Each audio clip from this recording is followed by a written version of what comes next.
तेलंगणात एसटी आहे, राजस्थानात एसटी आहे.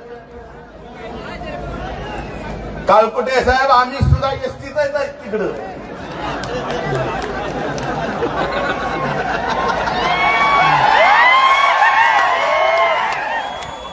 बंजारो वेगळंच आहे का?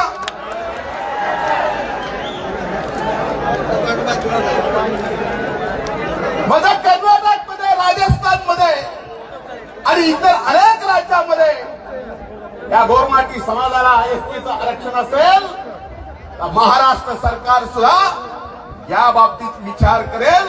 आणि हा विचार करायला मी या ठिकाणी नक्कीच आपल्या सर्वांच्या सोबत आहे. हा माझा व्यक्तिगत लढा.